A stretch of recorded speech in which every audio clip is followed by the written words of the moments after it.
അപ്പോൾ ഇവിടെ പ്രധാനമായിട്ട് നമ്മുടെ ഈ ചർച്ചയിൽ ഉരുത്തിരിഞ്ഞു വരേണ്ട ഒരു കാര്യമാണ്. നമ്മൾ ഇന്ന് ആദ്യം മുതൽ നമ്മൾ ഭാസ്കരൻ സാറിൻ്റെ ആ സംഗീതാനുഭവങ്ങളും അദ്ദേഹം ശിഷ്യർക്ക് നൽകിയിട്ടുള്ള സ്നേഹവും വാത്സല്യവും ഒക്കെ നമ്മൾ ആവോളം ആസ്വദിച്ചു ആദ്യം മുതൽ. പക്ഷേ എനിക്ക് ഈ പുസ്തകം ചിത്രസുരകൾ എന്ന് പറയുന്ന പുസ്തകം വായിച്ചപ്പോൾ എൻ്റെ മനസ്സിൽ തോന്നിയ ഒന്ന് രണ്ട് കാര്യങ്ങൾ കൂടി ഈ ചർച്ചയിൽ അതിനൊരു പരിഹാരം ഉണ്ടാവുകയാണെന്നുണ്ടെങ്കിൽ അതൊരു വലിയ കാര്യമായിരിക്കും.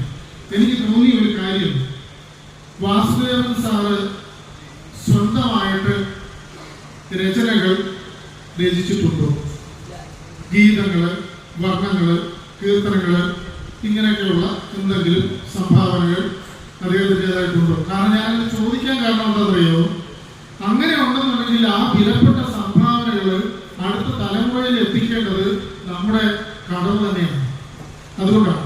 അതുപോലെ ഈ പുസ്തകം വായിച്ചപ്പോൾ എൻ്റെ മനസ്സിൽ പറഞ്ഞ ഒരു കാര്യം, അദ്ദേഹം അനവധി കൃതികൾ നൊട്ടേറ്റ് ചെയ്തിട്ടുള്ളതാണ്. ആ നൊട്ടേഷൻ ഒരു പുസ്തകമാക്കി ഇറക്കുകയാണെന്നുണ്ടെങ്കിൽ തീർച്ചയായിട്ടും അത് അടുത്ത തലമുറയ്ക്ക് ഗുണം ചെയ്യും.